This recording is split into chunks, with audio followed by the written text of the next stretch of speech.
Bonjour à tous et bienvenue sur Mosaïque. Vendredi dernier, on vous montrait la démolition d'une maison à Ilsprich. Beaucoup d'habitants sont concernés. Une réunion publique a d'ailleurs eu lieu hier soir. On va largement en parler aujourd'hui avec le maire d'Ilsprich, Armand Gillet, bonjour. Bonjour. Et puis sur le plateau, il y a aussi Gabriel Cutin, dont la maison a été démolie. Bonjour. Bonjour. Merci beaucoup à tous les deux de venir témoigner aujourd'hui. Ce sera tout à l'heure cette discussion parce qu'on va commencer d'abord cette émission sur une note gourmande. Guillaume Dumontail est en duplex au restaurant Intenso. Il va tout nous expliquer. Guillaume, bonjour. Bonjour Julia, effectivement je suis au plein centre-ville de Sarreguemines au restaurant Intenso qui a l'habitude de créer l'événement et la dernière semaine d'octobre il y aura une célèbre cuisinière qui sera au fourneau à côté du chef Giuseppe. Allez, je tiens plus, je vais vous dévoiler son nom. Il s'agit de Séverine Mayer, la globe-trotteuse de la cuisine qui sera présente tout à l'heure à mes côtés et surtout fin de semaine d'octobre, dernière semaine d'octobre pour cuisiner aux clients du restaurant. Donc on se retrouve dans un petit moment, j'aurai l'occasion de discuter avec le gérant et avec Séverine. Super, donc à tout à l'heure Guillaume. Nous on va déjà regarder le résumé de l'actu en 60 secondes. Chiffre d'affaires en hausse mais insuffisant pour convaincre les banques. L'entreprise MIE basée à Sarreguemines a explosé son chiffre d'affaires l'an passé. Elle manque de place et veut s'agrandir de 1000 m², mais aucune banque ne veut la suivre. Habité sur sol mouvant à Ilsprich, un nouveau zonage est réalisé. La réunion publique a été instructive mais pas forcément rassurante. Les analyses montrent que le phénomène d'affaissement s'est ralenti par endroits mais qu'il a augmenté ailleurs.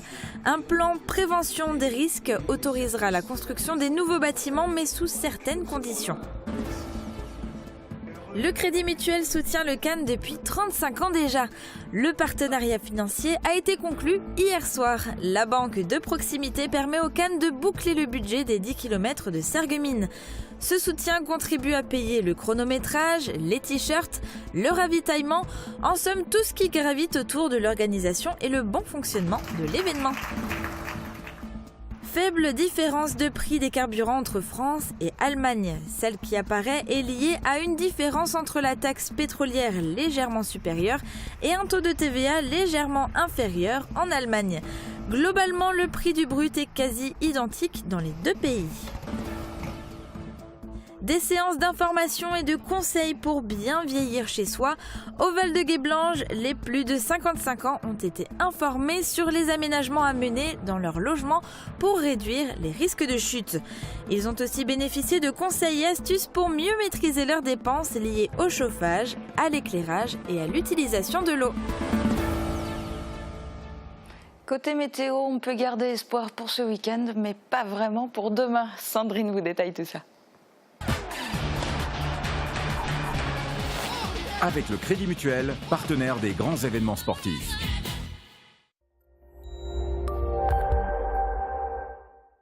Pour demain, une nouvelle perturbation arrive sur notre région. L'épaisse couche nuageuse s'accompagne de quelques pluies passagères.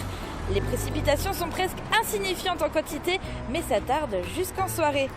On sauve les meubles du côté des températures avec de 9 à 12 degrés au minimum et de 15 à 18 degrés au maximum. Demain, nous sommes le jeudi 12 octobre et nous fêtons les Wilfried.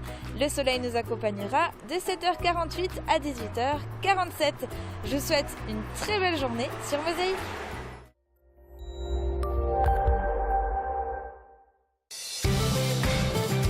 Le conseil, le choix, la pause, les meilleurs tarifs. Avec Agi Fermeture, les experts de la fermeture.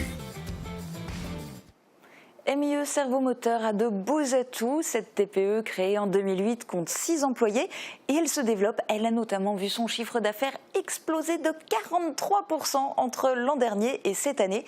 Mais elle se heurte à une difficulté majeure, un manque de place. Elle voudrait faire construire un local de 1000 m². Problème de taille, elle ne trouve pas d'accord avec les banques. Guillaume Dumontail nous en dit plus.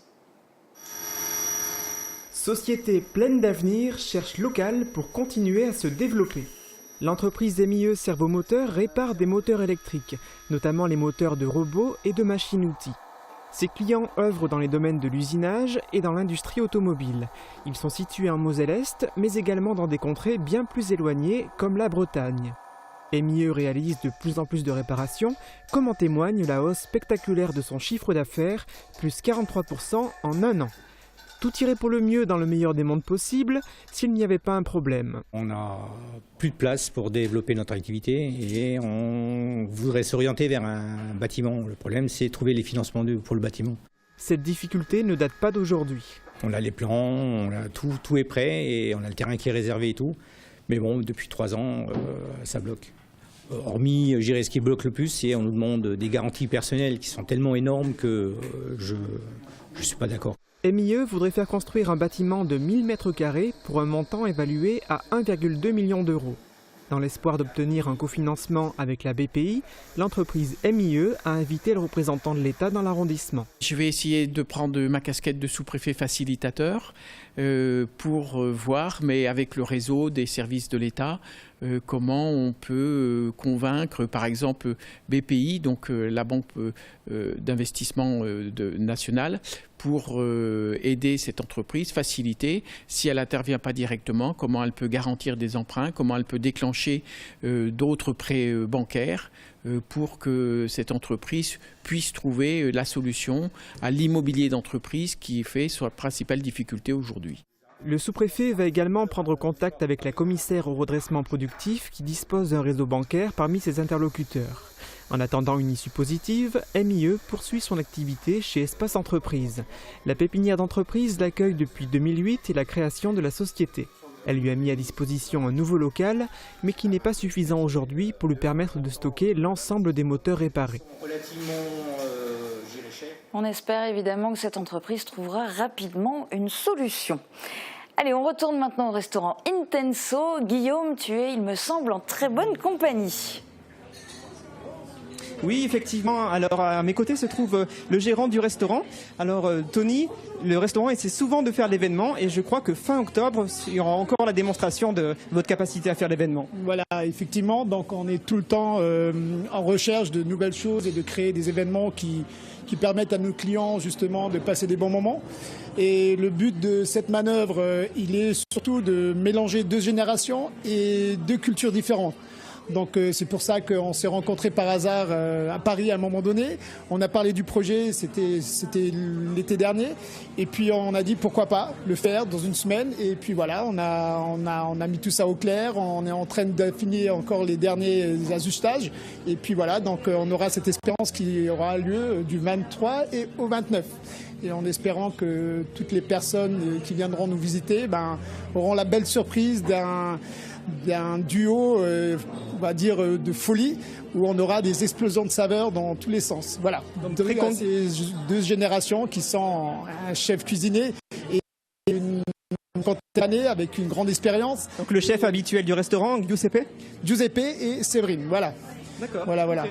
Séverine, effectivement, donc tu vas faire une nouvelle fois la démonstration de tes capacités d'adaptation. Je crois que tu as mis tes capacités d'adaptation à maintes épreuves, donc que ce soit dans l'émission Masterchef, mais également lors d'un tour du monde culinaire. Et encore aujourd'hui, tu bouges souvent. Est-ce que tu peux nous présenter un petit peu ton activité ? Voilà, en fait, moi j'ai décidé que ma vie, c'est fini la routine. J'ai envie d'être dans la cuisine, mais avec de la passion, avec les gens avec qui j'ai envie de cuisiner, avec beaucoup de street food. J'aime la rue. J'aime le peuple, j'aime faire plaisir et voir le plaisir sur les lèvres quand je vois les gens manger ma cuisine et j'adore la fusion. Et je parle de fusion entre 2 cuisiniers, je parle de fusion entre 2 cuisines, entre 2 pays. Voilà, pour moi c'est ça, c'est mélanger les genres. J'étais pas attendue sur le côté italien, je suis un peu polonaise. Mais c'est pas grave, j'aime les cuisines du monde. Et voilà, vous vous souvenez de mes épices, ça a toujours pas changé dans mon cœur. Voilà, et puis c'était une belle rencontre avec Tony. J'ai eu envie de me lancer un petit challenge, on va dire de cuisine fusion italienne Séverine. Qu'on puisse se rendre compte un petit peu de ton activité. Il y a quelques semaines, quelques mois, tu étais ailleurs. Est-ce que tu peux nous présenter un petit peu ton côté globe-trotteuse de la cuisine, comment ça se matérialise ? Alors en fait, je voyage, je cuisine en France, je repars en voyage. Ça dépend de mes envies. Comme je te l'ai dit, il n'y a plus de routine.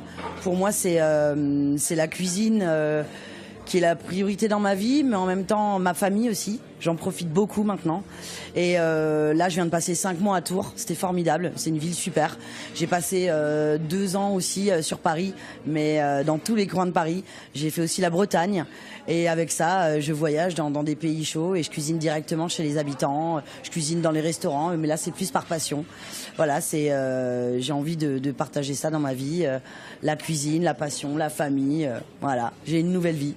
Très bien, merci Séverine et merci Tony de nous avoir reçus en plus en plein rush à midi aujourd'hui. Surtout, voilà, c'est bon, on va commencer à se mettre en place et puis merci et puis en espérant de vous voir nombreux et de visiter cette cuisine vraiment fantastique qui va être un beau duo. Pour résumer, vous êtes tous attendus nombreux, dernière semaine du mois d'octobre, pour découvrir le mix de la cuisine de Séverine et Giuseppe. Voilà, et moi j'ai envie de rajouter que tous les jours on va changer le plat du jour et le soir on va vous concocter un menu spécial de l'entrée au dessert où vous aurez du choix. Venez goûter une cuisine fusion. Je vous réserve des petites surprises. Merci, le message est passé, merci. C'est clair que le message est passé et ça donne vraiment super faim. Changement radical d'univers, on va parler maintenant de politique, mais côté culture, et avec une sacrée dose d'amour et d'humour. Quand on est une femme de gauche, est-ce qu'on peut vraiment tomber amoureuse d'un militant d'extrême droite? C'est la situation cornélienne dans laquelle s'est retrouvée Mado hier soir sur la scène de l'Hôtel de Ville. Première pièce de théâtre de la saison culturelle de Sarreguemines, politiquement correcte et difficile à définir. Une histoire d'amour à l'épreuve des passions politiques ou une confrontation des passions politiques à l'épreuve de l'amour? À vous de vous faire votre propre opinion. Qu'est-ce que t'as foutu? Je suis désolée. T'aurais pu prévenir? Je suis désolée. Ta mère est morte? J'ai rencontré quelqu'un.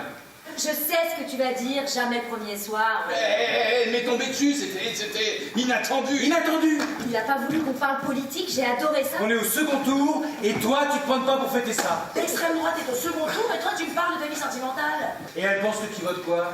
Bisounours? On n'en a pas parlé. Vers 2 heures, on s'est rendu compte qu'on avait raté les résultats. Mais comment vous êtes passé à côté? On a baisé. Je suis consternée. Après, je l'ai prise dans mes bras. Il a respecté tous les codes de la première fois tout en restant surprenant et sauvage. Et je lui ai demandé si elle avait aimé ma petite bite de facho. Pour reprendre simplement le titre du spectacle, politiquement correct, Armand Gillet, est-ce que c'est politiquement correct de parler des dégâts liés au sel à Ilsprich? Non, je ne pense pas que c'est politiquement parlant, mais c'est deux choses bien différentes. D'accord, en tous les cas, que ce soit politiquement correct ou pas, c'est notre programme. On fait le point dans un instant. À tout de suite.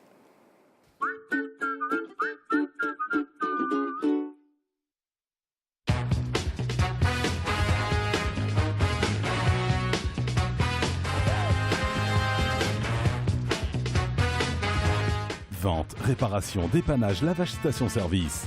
Les garages Schwind à Rohrbach et Sarreguemines. Pour des produits bio et sains au quotidien, La Vie Claire propose une grande variété de pains bio, des compléments alimentaires pour renforcer votre système immunitaire et développer votre vitalité. Prenez soin de votre corps avec toute une gamme cosmétique à base d'ingrédients naturels. Bio Santé Crépy, La Vie Claire, au 5 rue des Ormes, à Sarreguemines. La Vie Claire. Maintenant ça suffit, hein. Toi, tu vas te faire appareiller. Restez en sécurité avec la passion de l'audition. Pour un déguisement d'enfer, Festivité à Sarreguemines. Pour Halloween, Festivité vous propose un grand choix de costumes, de décorations et d'accessoires indispensables. Festivité déguise aussi vos yeux avec des lentilles fantaisie. Festivité, zone commerciale de Sarreguemines, derrière Jouet Club. Festivité vous souhaite un terrible Halloween. Festivité, des idées toutes faites. C'est celle-là. T'es sûr? Ouais. Bon. Je suis certain qu'il y a moyen de négocier. Laisse-moi faire. Ah, s'il vous plaît? C'est gentil, papa, mais c'est déjà fait, en fait. Comment ça? Bah, au Crédit Mutuel, ils ont déjà négocié les prix pour moi. Ils prévoient même le contrat d'entretien et l'assurance aussi. Bah, et moi, cher à quoi, alors? Toi, t'es mon papa. Achetez votre voiture moins chère avec le Crédit Mutuel. Crédit Mutuel, une banque qui appartient à ses clients, ça change tout.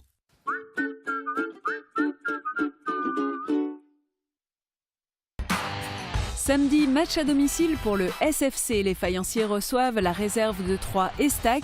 Coup d'envoi à 18 h en direct du Stade de la Blise et sur Mosaïque. Avec le soutien de DLSI, l'énergie de vos emplois et de vos footballeurs.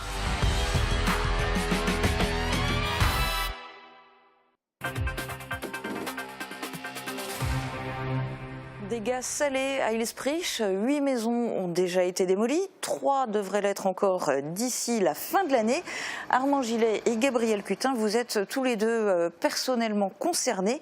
Vous allez nous expliquer dans quelle mesure et comment vous le vivez, tous les deux. Mais je voudrais d'abord qu'on fasse le point sur la cause de ce phénomène. Ilsprich subit des affaissements. Ils sont causés en réalité par la dissolution d'une couche souterraine de sel.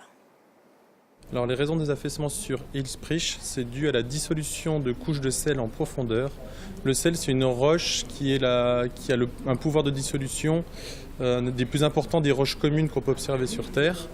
Et c'est dû à l'arrivée d'eau sous-saturée en sel, d'eau douce, potentiellement les précipitations, qui viennent apporter de l'eau douce en profondeur et qui viennent dissoudre le sel et créer des vides, des cavités en profondeur qui sont ensuite, par propagation dans la couche supérieure, peuvent impacter la surface.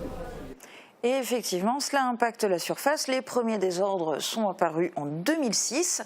Alors, ce sont des affaissements lents et progressifs. Gabriel Cutin, vous, dans votre habitation, que s'est-il passé ? Dans mon habitation, c'était en 2005. En 2005, quand j'ai pris ma retraite, j'ai dit maintenant, voilà, j'ai transformé toute ma maison, je l'ai comme je veux. Maintenant, il n'y a plus qu'à faire l'entretien. Donc vous rêviez d'une retraite paisible, tranquille à Ilsprich. Tout à fait, tout à fait. Et donc, en 2006, ma femme me disait, il y a une porte là qui s'ouvre et l'autre à côté qui se ferme. Il faudrait peut-être que tu fasses le réglage. Bien sûr, j'ai réglé mes portes s'ouvraient de nouveau comme il faut. 6 mois après, mes portes qui s'ouvraient de nouveau, je disais, il y a toujours le même problème. Et pourtant, vous êtes forcément doué pour régler des portes puisque vous étiez menuisier avant de prendre votre retraite. Tout à fait. J'étais menuisier, j'étais professeur de menuiserie. Donc, c'était tout à fait dans mes compétences. Et donc, peu après, il y a des fissures qui sont apparues, des petites fissures. Bon, c'est pas grave. J'ai pris du silicone, j'ai rempli mes fissures de silicone, puis ça allait de nouveau. Parti en vacances, hors entre de vacances, le carrelage qui avait explosé, qui avait éclaté. C'est bizarre, ça. Bon, j'ai recollé mon carrelage avec du silicone. Et là, à ce moment-là, toutes ces petites réparations, ces petits bricolages au départ, vous les faisiez seul dans votre coin ou vous en aviez déjà parlé, par exemple au maire, par exemple aux voisins, ou vous étiez un peu tout seul et sans savoir ce qui se passait autour de vous? Bien, au début, je faisais ça tout seul chez moi. Je disais, c'était bizarre. Ma femme disait, comme on venait d'installer un carrelot, elle a dit, tu chauffes trop. Je dis, non, mais c'est pas possible. Les murs qui fissurent à cause du carrelot, c'est pas possible. Et puis, bon, bien sûr, hein, de fil en aiguille, j'ai parlé à mes voisins. Les voisins aussi, oui, chez moi aussi, il y a les portes qui se ferment. Et puis, bon, après, j'en ai parlé au maire, bien sûr, parce qu'on ne pouvait pas laisser ça comme ça. Et j'ai appelé aussi mes assurances. Mes assurances m'y ont dit, mais est-ce que vous êtes en catastrophe naturelle? Je dis, non, pas que je sache, non. Elle dit, bon, tant que vous n'êtes pas en catastrophe naturelle, nous, on n'intervient pas. Bon, c'est là que, un peu plus, on a parlé au maire, et puis, de fil en aiguille, bon... Parce qu'à ce moment-là, vous ne saviez toujours pas quelle était la cause de tout ça. Pas du tout. La cause, on l'a appris beaucoup plus tard. Après, quand ils ont commencé à faire des études, des fourrages, ils ont fait un fourrage juste derrière notre maison, ils ont installé un piézomètre juste derrière notre maison, ils ont installé un piézomètre et un autre appareil, enfin c'est pas un appareil, c'est un tube qui mesure la hauteur d'eau. Ils en ont installé plusieurs comme ça, ils en ont installé 5 à ce moment-là, je crois. Ouais. Hein? Et donc, c'est à partir de là qu'ils ont fait des études un peu plus poussées. Et c'est là qu'ils... Parce que mais le votre fourrage... maison, vous, elle a continué à subir, à être impactée, à avoir des fissures, etc. Ça a évolué à quel point? Elle est devenue quoi? Il est arrivé à un moment où c'était inhabitable. On pouvait passer la main dans les murs. On pouvait carrément passer la main dans les murs. Hein. Les fenêtres qui ne se fermaient plus. Il y a une fenêtre d'un côté, je l'ai relevée de 3 cm. Parce que le mur, tout le mur qui penchait, tout qui s'affaissait. Et ça devenait inhabitable. Donc, c'est... Inhabitable au point que votre maison a été démolie. Ah ben là, elle est démolie, il n'y a plus rien. Là, maintenant, c'est table rase. D'accord. On va en reparler bien sûr au cours de cette émission. Armand Gillet, vous étiez voisin, vous vivez dans la même rue. C'est dans cette rue d'ailleurs qu'a été démolie encore une maison la semaine dernière, celle qu'on a montrée vendredi sur Mosaïque. Vous, du coup, personnellement, votre maison, elle est dans quel état? Bon, pour le moment, elle résiste. Bon, ce qu'il y a, c'est qu'on avait des fondations à l'époque, quand on avait construit la maison, de 1,30 m de profond et 80 de large. Et on avait fait un chaînage. Ce qui fait que l'assise du bâtiment est quand même très bien, est très solide. Ce qui ne veut pas dire que demain, bon, on est descendu au niveau de la descente de la maison de à peu près 5 cm, mais dans l'ensemble. D'accord, oui, tant que ça descend en plat, à la limite, c'est moins grave. Ça c'est... Pour le moment, elle n'a pas basculé. Bon, au niveau des fissures, bon, comme toute nouvelle maison, il y a toujours 1 ou 2 fissures dans le bâtiment. Mais là, il n'y a pas eu des fissures vraiment apparentes ou quoi que ce soit. Ça veut dire que la maison, elle résiste. Peut-être un jour, elle va basculer. Mais je ne pense... Vous avez de la chance. J'ai de la chance, vraiment. Mais peut-être... cassée, je ne pense pas, parce que bon, elle est quand même très solide au niveau des fondations. D'accord, donc pour le moment en tout cas, ça se passe à peu près bien. Il n'empêche que vous êtes, vous aussi, ou en tout cas vous risquez d'être personnellement concerné. Mais à côté de ça, vous êtes aussi, voire avant tout, le maire d'Ilsprich. Ces affaissements, c'est évidemment pas qu'un drame pour les habitants d'Ilsprich, c'est aussi une catastrophe pour la commune. Ah, c'est sûr, c'est tout un ensemble. On ne peut pas gérer d'Isoire sur une maison ou 2 maisons. Nous, mon travail, c'est de gérer sur l'ensemble de la commune. Bon, et on sait que dans cette rue de Capelquingé, justement, là où le phénomène a commencé, et je me rappelle très bien, M. Cutin, quand il est venu me voir, il m'a dit « j'ai mis des plaquettes au niveau des fissures ». Et il avait suivi ça de très près. Et une autre personne de la rue des Jardins, pareil, sur sa maison, il commençait aussi légèrement à pencher. Il a mis un fil à plomb et au fur et à mesure, il calculait la différence. Et c'est là qu'il a pu voir le pourcentage de pente sur sa maison. Oui, il y a aussi les particuliers qui ont fait leurs propres mesures. Alors depuis 11 ans, il y a des études qui sont menées par le BRGM, donc le Bureau de recherche géologique et minière. Un zonage a été défini selon l'ampleur du risque. Le BRGM va bien sûr continuer ces analyses. Elles ont déjà montré des évolutions qui ont été présentées hier soir lors d'une réunion publique. Et si on regarde l'évolution entre 2011 et 2017, on observe un léger ralentissement de l'affaissement sur le centre de la cuvette, notamment à l'intersection rue des Capelquingé et rue des Jardins. Par contre, on observe également à l'est de la cuvette une évolution de l'affaissement où il y a une augmentation assez nette entre 2016 et 2017. Alors, les affaissements sont centrés donc sur l'intersection de la rue des Jardins et de la rue de Capelquingé. Ce qu'on a pu apprendre hier soir, c'est que sur 3 secteurs, l'aléa est diminuée, mais sur 3 autres, l'aléa augmente.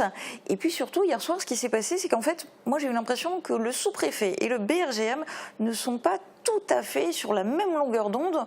On va écouter un extrait de chacun des deux. Ce que je retiens, ce que j'ai retenu en tout cas, lorsque j'ai vu cette présentation et que j'ai un peu étudié, c'est le ralentissement des phénomènes. Alors je ne suis pas sûr qu'on puisse parler en ces termes-là. On voit en fait on peut parler de 2 évolutions. Il y a une évolution temporelle et il y a une évolution spatiale. C'est 2 choses différentes. Si on prend l'évolution spatiale, on voit que la cuvette d'affaissement s'est agrandie d'un point de vue spatial, donc géographique. L'étendue de la cuvette est plus importante qu'évaluée initialement en 2013. Si on regarde l'évolution d'un point de vue temporel, ce qu'on observe, c'est une légère tendance au ralentissement au nord-ouest de la cuvette. et une augmentation au sud-est de la cuvette. Armand Gillet, en tant que maire de la commune, vous en dites quoi de cette évolution? Vous la percevez comment, vous? Bon, cette évolution, on sait que 2-3 ans en arrière, quand on a fait les relevés, on a vu qu'il y avait un léger ralentissement. Mais aujourd'hui, avec les fourrages qui ont été faits en plus, surtout du côté de Morsbronn, c'est le dernier fourrage qui a été réalisé au mois de mai-juin, et par la géophysique, les 3 profils, on a quand même eu des éléments en plus par rapport aux autres années. Et c'est pour ça la cartographie a été modifiée aussi, qui a été présentée hier soir. Donc là, de ce côté-là, il y a quand même une satisfaction pour nous, communes, si on arrive à passer toute la partie vers Cassvillers, qui est passée en zone verte. C'est quand même un plus au nord de la commune. C'est quand même un plus parce qu'il y a pas mal de dents creuses qui avant ne pouvaient pas on ne pouvait pas construire dessus, qui aujourd'hui peuvent rentrer dans la lignée pour construire. Alors justement, cette carte des aléas, elle n'est pas figée, elle pourra de toute façon encore évoluer et elle va sans doute encore évoluer. Et la première conséquence, c'est justement l'évolution des zones constructibles, puisqu'en fait, vous, depuis plusieurs années, vous étiez maire, mais vous n'aviez plus le droit de délivrer de permis de construire dans votre propre commune. C'est depuis 2010, il y avait plus de permis qui a été délivré jusqu'en 2015. Vous les délivrez. Quand il y a eu le PPR par anticipation. Donc c'était en 2015, on avait eu l'arrêté le 11 mars 2015 que le préfet a ordonné justement le PPR par anticipation. Et là seulement on a pu relancer les permis, mais que dans les zones vertes pour les nouvelles constructions avec des prescriptions bien définies. On ne construit pas n'importe quoi, n'importe où, ni de n'importe quelle manière. Il fallait faire des sondages au niveau du sol, déjà pour voir s'il y a de l'argile ou autre consistance du terrain. Et pareil, après, il fallait un bureau d'études qui calcule les fondations, la ferraille qu'il faut mettre dedans, la profondeur, la largeur, et tout ça, c'est un bureau d'études qui devait le définir. Et ça, tous ces éléments-là partent avec la demande de permis. Donc après, tout ça, c'est analysé au niveau de la casque, le service urbanisme, et après, une fois que tous les éléments sont donnés, c'est bon, les gens peuvent construire. Alors maintenant, on arrive à une nouvelle étape, puisque avec cette évolution du zonage, ça change encore une fois la donne. Et c'est en tous les cas ce que le sous-préfet a annoncé hier soir.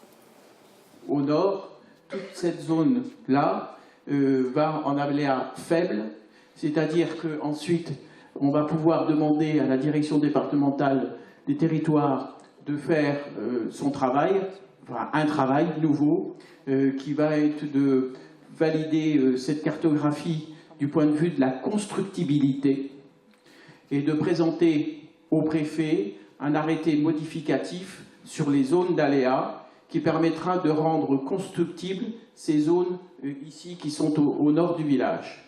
Donc ça va se faire dans les semaines qui viennent. Et donc on restreint considérablement les zones d'aléas et les zones d'interdiction ou de restriction à la construction. C'est vraiment la chose la plus importante qui ressort de cette dernière campagne d'études du BRGM. Alors ça, Armand Gillet, pour vous en tant que maire, c'est forcément une bonne nouvelle parce qu'il va pouvoir y avoir potentiellement de nouveaux habitants à Ilsprich, mais avec la réputation malheureusement qu'a maintenant Ilsprich de tous ces dégâts liés à la dissolution du sel, est-ce qu'il y a vraiment une demande concernant de nouvelles constructions? Est-ce qu'il y a vraiment des gens qui veulent venir habiter à Ilsprich? Effectivement, il y a une demande très forte de ce côté-là. Malgré tout, c'est bizarre. Bon, tout le monde dit, bon, je ne vais pas aller à Ilsprich, mais en fin de compte, il y a beaucoup de jeunes et des gens de l'extérieur qui viennent, qui veulent s'installer à Ilsprich. Et c'est ça un point fort aussi pour notre commune. Bon, on ne peut pas rester éternellement immobile et ne plus bouger et dire aux gens restez ailleurs. Ce serait dommage parce qu'il y a des gens qui veulent s'installer. Ils se sentent bien et M. Cutin est là pour en témoigner. Et il était bien à Ilsprich. Bon, il y a une bonne ambiance au niveau du village, donc Les gens, ils ont quand même tendance à venir, malgré les problèmes qu'il y a.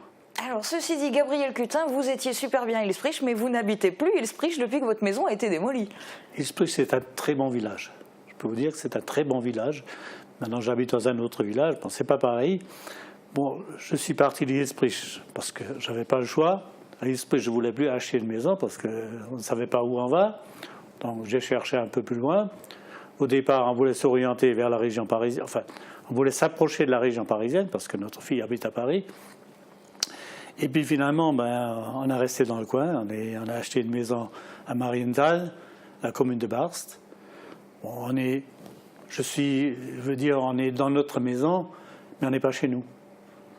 On n'est pas chez nous, on est bien, on a des bons voisins, c'est bien, mais c'est pas Ilsprich.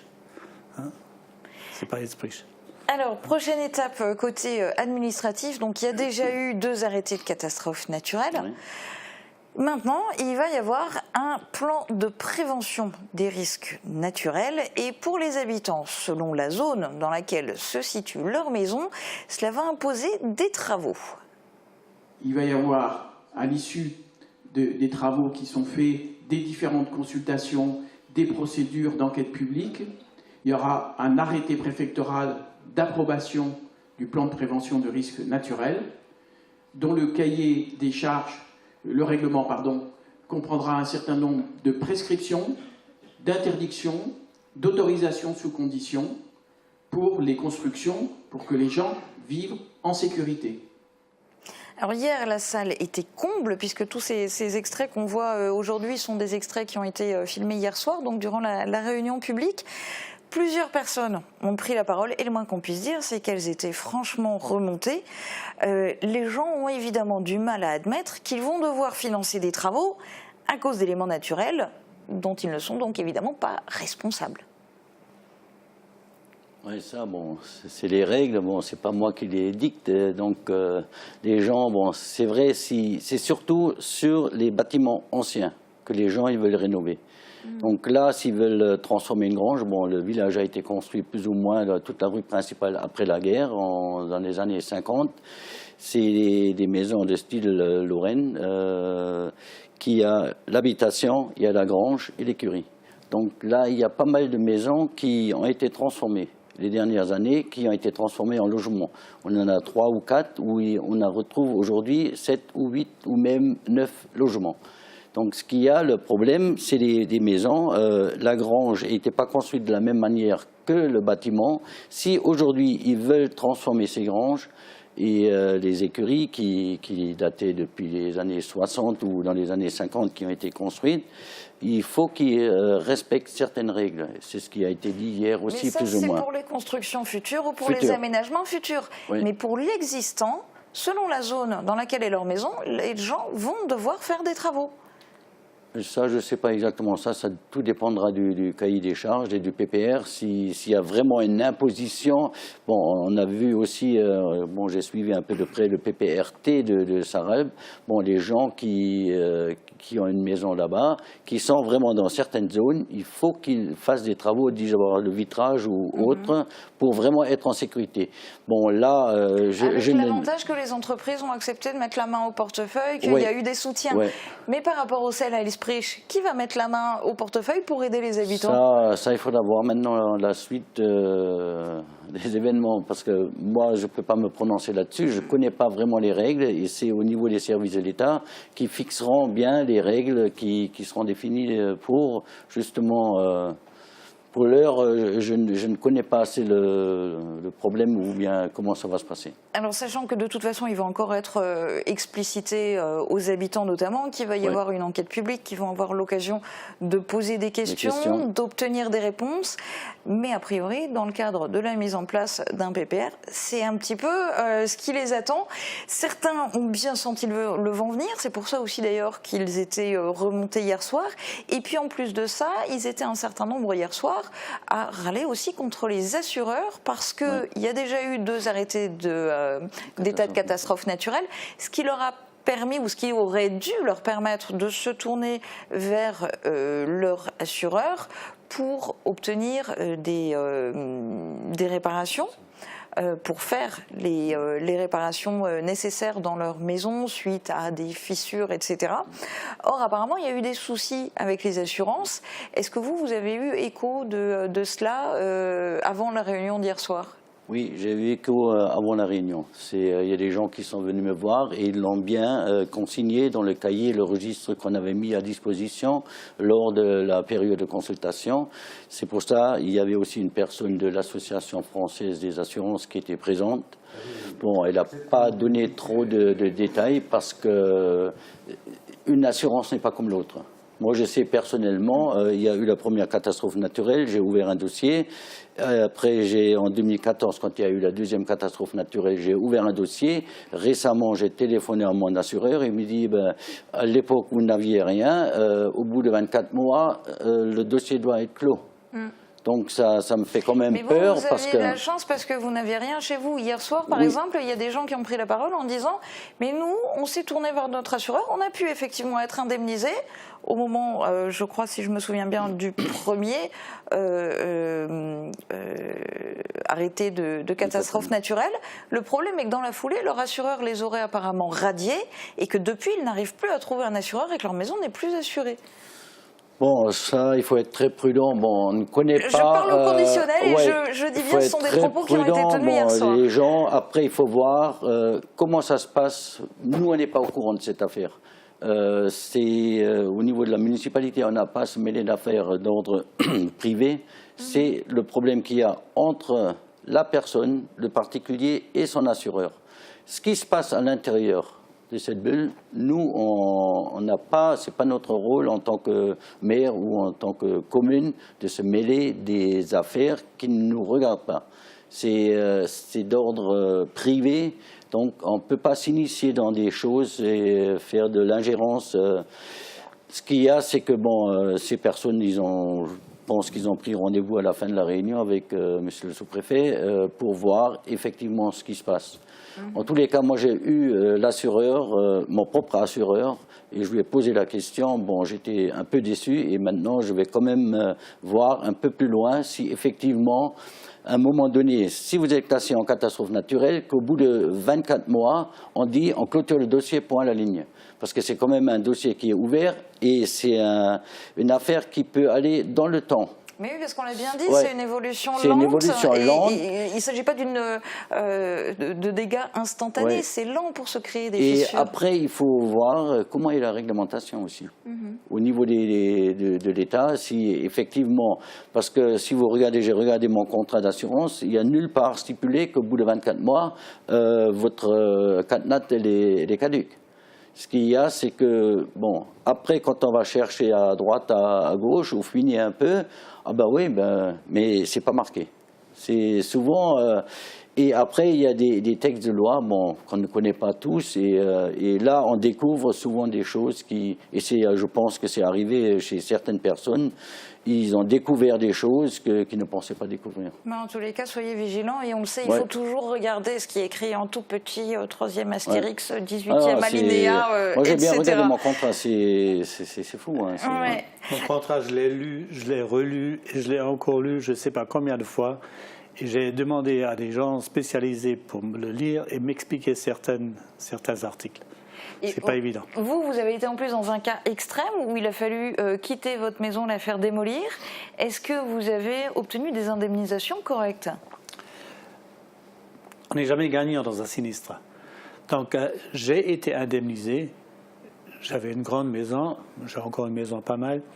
Mais disons que j'ai été indemnisé, j'ai pu acheter une autre maison. Je ne vais pas me plaindre.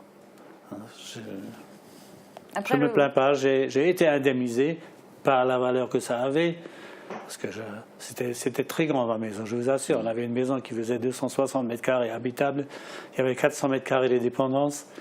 Maintenant j'ai 200 mètres carrés et j'ai 20 mètres carrés de dépendance. J'avais 117 arts de terrain, maintenant j'en ai 26. Alors, bon, mais voilà. J'ai une maison, si on n'avait pas été classé en catastrophe naturelle, on n'aurait rien eu. Donc, dans l'affaire, on est perdant, mais on n'est pas tout à fait perdant.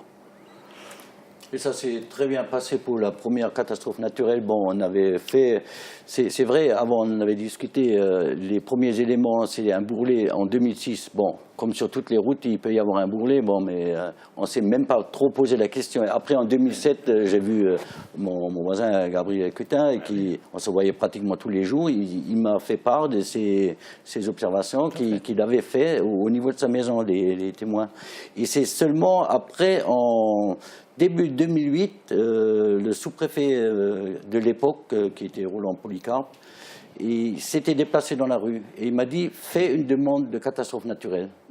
Alors, j'ai tout de suite... Vous ne saviez pas du tout ce que c'était, Mais parce on que savait pas du tout. C'est pas courant. Mais non. Aucune commune autour de chez vous n'est touchée, donc c'était normal que personne de prime abord ne pense à ça. C'est là, début 2008, où on a lancé vraiment tout le procédé. Et heureusement que le sous-préfet de l'époque et même les services de l'État aujourd'hui, que ce soit le sous-préfet ou les autres services de la DDT, ils nous ont toujours très bien soutenus et ils étaient toujours présents quand on avait un souci ou quoi que ce soit. Et à l'époque, en mars 2008, j'ai fait la demande de catastrophe naturelle. Donc là, tout a été enclenché. La DDT, le BRGM, CET l'Est, DDE de Sarreguemines, tout le monde s'est déplacé en l'espace d'une semaine. Tout le monde était là. Et il y a eu ces fameux forages il y en avait eu 5 de 6 mètres profond et un de 12 mètres profond où ils ont mis le piézomètre la fois là. Et c'est là que toute cette partie s'est mise en route.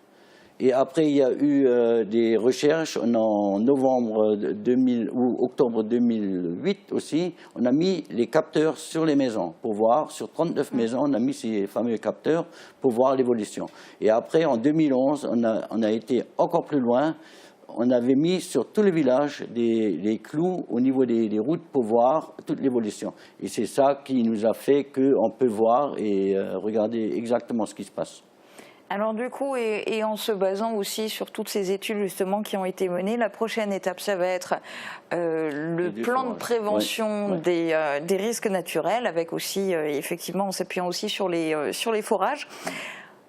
On y reviendra, on en reparlera bien sûr au fur et à mesure en fonction de ce qui va se passer, des réunions publiques qu'il va encore y avoir, de la consultation, etc. On arrive du coup à la fin de cette émission. Moi j'ai envie de vous donner la parole à Armand Gillet pour le mot de la fin. Vous, en tant que maire d'Ilsprich, vous espérez quoi pour votre commune? J'espère qu'on va de l'avant, avec tous les éléments qu'on a eus. Et j'espère aussi qu'il y a des dents creuses. La partie qui a été ouverte, maintenant nous voyons la construction, qu'il y a des jeunes qui s'installent, parce que j'ai des demandes aussi pour les dents creuses, des jeunes qui veulent revenir dans le village. J'ai encore eu le cas l'autre jour et qui est venu me voir, il m'a dit « j'espère que ça va bien se passer ». Et je lui ai dit, on va tout faire pour que toutes ces dents creuses dans l'annexe de Casse-Filaire et au niveau de l'étang aussi, on a quelques endroits où on peut nouveau construire pour que ça reparte, pour que la population et les jeunes restent dans le village. Parce que pour un maire, c'est déjà quelque chose de dramatique quand on voit les gens qui doivent partir du village. Et moi, je l'ai vécu surtout dans la rue. J'ai vu tous mes voisins, c'est des gens qu'on côtoyait tous les jours. On était vraiment une rue superbe, il faut dire comme c'est. Et là, je me retrouve pratiquement seul. Il y a déjà pas mal de gens qui sont partis, il y a encore des maisons qui vont être démolies. Et je peux vous assurer, le jour où mon voisin d'en face, qui étaient des personnes, un couple de 75 ans, la maison a été démolie la journée. Le matin, quand vous levez le volet, quand vous vous levez pour... et vous voyez la maison rasée, tout par terre, ça fait mal. Même pour les gens, même pour nous. Et après, on a aussi un côté humain. On n'est pas des gens qui... Et c'est des gens qui ont dû partir sans leur volonté. Aujourd'hui, il y a des gens qui vendent leur maison, qui partent à droite, à gauche, ou qui partent dans un autre pays. C'est leur volonté. Mais quand vous devez aller contre votre volonté, c'est plus pareil. Bon, mais en tous les cas, il reste de l'espoir et Ilsprich ne deviendra pas du tout un village fantôme. C'est pas prévu au programme. Bon, on vous souhaite en tout cas beaucoup de courage et une bonne continuation parce que ça va être compliqué tout ça pour mettre en place aussi ce plan de prévention des risques naturels. Merci encore beaucoup à tous les deux d'être venus témoigner aujourd'hui. Je sais que c'est pas facile quand on a perdu sa maison dans des circonstances comme ça en plus. Mais c'était important d'en parler aussi. C'est la fin de cette émission. Très bonne journée à tous. À bientôt. Merci.